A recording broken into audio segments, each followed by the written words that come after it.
ಎಲ್ಲರಿಗೂ ಯೂಟ್ಯೂಬ್ ಚಾನಲ್ಗೆ ಸ್ವಾಗತ. ಈ ಒಂದು ವಿಡಿಯೋದಲ್ಲಿ ನಾವು 6ನೇ ತರಗತಿ ದ್ವಿತೀಯ ಭಾಷೆ ಕನ್ನಡ ಪಾಠ 8 ಕನ್ನಡಮ್ಮ ಈ ಪದ್ಯದ ಪ್ರಶ್ನೋತ್ತರಗಳನ್ನು ನೋಡೋಣ.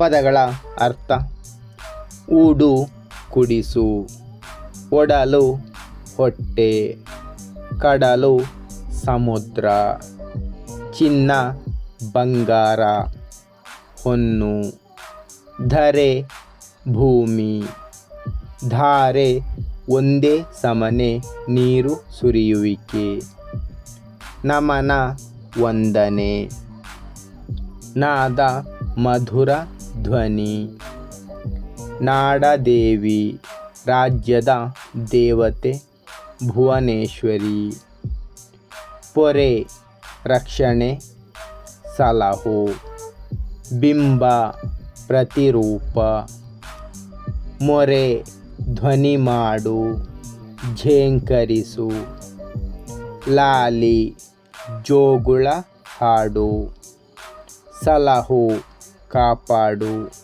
ರಕ್ಷಿಸು, ಹರಸು ಆಶೀರ್ವಾದ ಮಾಡು ಹಾರೈಸು, ಹೆತ್ತು ಜನುಮ ನೀಡಿ. ಮುಂದಿನ ಭಾಗ: ಈ ಕೆಳಗಿನ ಪ್ರಶ್ನೆಗಳಿಗೆ ಒಂದು ವಾಕ್ಯದಲ್ಲಿ ಉತ್ತರಿಸಿರಿ. ಮೊದಲನೆಯ ಪ್ರಶ್ನೆ: ನಮ್ಮನ್ನು ಹೊತ್ತು ಹೆತ್ತು ಸಲಹಿದವರನ್ನು ಏನೆಂದು ಕರೆಯುತ್ತೇವೆ?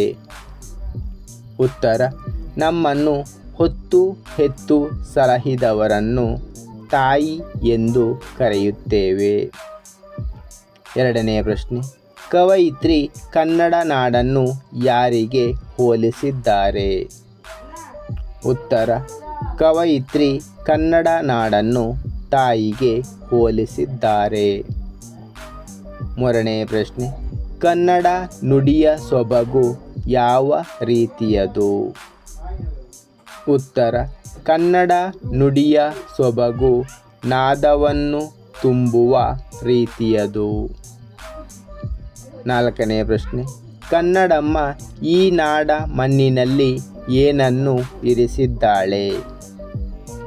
ಉತ್ತರ: ಕನ್ನಡಮ್ಮ ಈ ನಾಡ ಮಣ್ಣಿನಲ್ಲಿ ಚಿನ್ನವನ್ನು ಇರಿಸಿದ್ದಾಳೆ. ಐದನೆಯ ಪ್ರಶ್ನೆ: ಕವಯಿತ್ರಿ ಕಡಲ ತೆರೆಗಳ ಮೊರೆಯನ್ನು ಯಾವುದಕ್ಕೆ ಹೋಲಿಸಿದ್ದಾರೆ? ಉತ್ತರ: ಕವಯಿತ್ರಿ ಕಡಲ ತೆರೆಗಳ ಮೊರೆಯನ್ನು ತಾಯಿಯ ಲಾಲಿಗೆ ಹೋಲಿಸಿದ್ದಾರೆ. ಮುಂದಿನ ಭಾಗ: ಈ ಕೆಳಗಿನ ಪ್ರಶ್ನೆಗಳಿಗೆ 2-3 ವಾಕ್ಯಗಳಲ್ಲಿ ಉತ್ತರಿಸಿ. ಮೊದಲನೆಯ ಪ್ರಶ್ನೆ: ನಮ್ಮ ತಾಯಿ ನಮ್ಮನ್ನು ಯಾವ ರೀತಿ ಸಾಕಿ ಸಲಹುತ್ತಾಳೆ? ಉತ್ತರ: ನಮ್ಮ ತಾಯಿ ನಮ್ಮನ್ನು ಹೊತ್ತು ಹೆತ್ತು ತುತ್ತನಿತ್ತು ಮುದ್ದಾಡಿ ಸಾಕಿ ಸಲಹುತ್ತಾಳೆ. ಎರಡನೆಯ ಪ್ರಶ್ನೆ: ಕನ್ನಡಮ್ಮ ತನ್ನ ಕಂದಮ್ಮಗಳನ್ನು ಹೇಗೆ ಸಲಹಿದ್ದಾಳೆ? ಉತ್ತರ: ಕನ್ನಡಮ್ಮ ತನ್ನ ಕಂದಮ್ಮಗಳ ನುಡಿಗೆ ನಾದವನ್ನು ತುಂಬಿ, ಎದೆಗೆ ಹಾಲನೂಡಿಸಿ, ಒಡಲಿಗೆ ಅನ್ನವ ತಿನ್ನಿಸಿ ಸಲಹಿದ್ದಾಳೆ. ಮೂರನೇ ಪ್ರಶ್ನೆ: ಕನ್ನಡಮ್ಮ ನಮ್ಮನ್ನು ಯಾವ ರೀತಿ ಕಾಯುತ್ತಿದ್ದಾಳೆ? ಉತ್ತರ: ಕನ್ನಡಮ್ಮ ಮಣ್ಣಿನಲ್ಲಿ ಚಿನ್ನವನ್ನು ಇರಿಸಿ, ಕಣ್ಣಿನಲ್ಲಿ ಬೆಳಕು ಬರಿಸಿ ನಮ್ಮನ್ನು ಕಾಯುತ್ತಿದ್ದಾಳೆ. ನಾಲ್ಕನೆಯ ಪ್ರಶ್ನೆ: ಕನ್ನಡಮ್ಮನ ಲಾಲಿ ಹಾಡು ಯಾವ ರೀತಿಯಲ್ಲಿದೆ? ಉತ್ತರ: ಕನ್ನಡಮ್ಮನ ಲಾಲಿ ಹಾಡು ಮೊರೆವ ಕಡಲ ತೆರೆಗಳಂತೆ ಸುರಿವ ಮಳೆಯ ಹನಿಗಳ ರೀತಿಯಲ್ಲಿದೆ. ಐದನೆಯ ಪ್ರಶ್ನೆ: ಕವಯಿತ್ರಿ ಕನ್ನಡಮ್ಮನನ್ನು ಏನೆಂದು ಪ್ರಾರ್ಥಿಸುತ್ತಾರೆ? ಉತ್ತರ: ಕವಯಿತ್ರಿ ಕನ್ನಡಮ್ಮನನ್ನು ಕಣ್ಣನ್ನು ಬಿಟ್ಟು ನಮ್ಮನ್ನು ನೋಡಿ ಕೈಯನ್ನೆತ್ತಿ ಹರಸು ಎಂದು ಪ್ರಾರ್ಥಿಸುತ್ತಾರೆ. ಆರನೆಯ ಪ್ರಶ್ನೆ: ಕವಯಿತ್ರಿ ಕನ್ನಡ ನಾಡನ್ನು ಹೆತ್ತ ತಾಯಿಗೆ ಏಕೆ ಹೋಲಿಸಿದ್ದಾರೆ?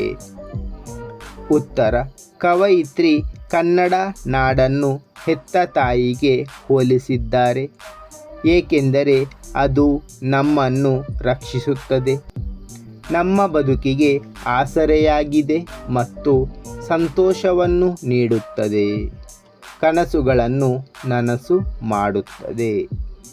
ಮುಂದಿನ ಭಾಗ: ಈ ಕೆಳಗಿನ ಪ್ರಶ್ನೆಗಳಿಗೆ 4-5 ವಾಕ್ಯಗಳಲ್ಲಿ ಉತ್ತರಿಸಿ.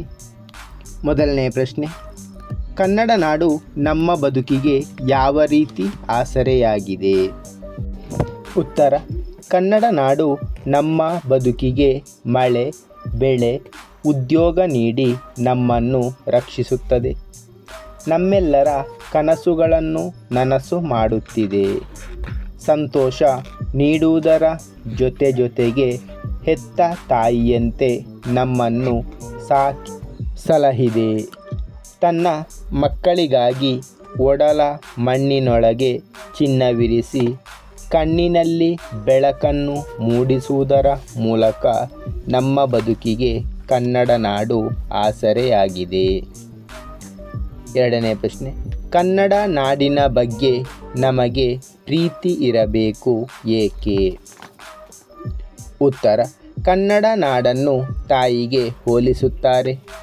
ನಾವು ಈ ನಾಡನ್ನು ಪ್ರೀತಿಸಬೇಕು, ಕಾರಣ ನಮ್ಮ ನುಡಿಗೆ ನಾದ ತುಂಬಿ, ಎದೆಗೆ ಹಾಡ ನುಡಿ, ಒಡಲಿಗೆ ಅನ್ನವ ನೀಡಿ, ಮಣ್ಣಿನಲ್ಲಿ ಚಿನ್ನವಿರಿಸಿ, ಕಣ್ಣಿನಲ್ಲಿ ಬೆಳಕು ಬರಿಸಿ ನಮ್ಮನ್ನು ಸದಾಕಾಲ ಕಾಯುವಳು, ಮೊರೆವ ಕಡಲಿನಂತೆ ಸುರಿವ ಮಳೆಯ ಹನಿಯಂತೆ ನಿತ್ಯವೂ ಲಾಲಿ ಹಾಡಿ ನಮ್ಮನ್ನು ಕಾಪಾಡುವಳು.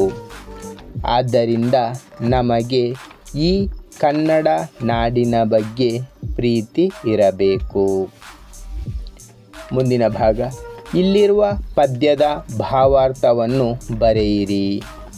ಮಣ್ಣಿನಲ್ಲಿ ಚಿನ್ನವಿರಿಸಿ, ಕಣ್ಣಿನಲ್ಲಿ ಬೆಳಕು ಬರಿಸಿ, ನಮ್ಮ ನಿಮ್ಮ ಕಾಯುವವಳು ಅಮ್ಮನಲ್ಲವೇ, ಕನ್ನಡಮ್ಮನಲ್ಲವೇ?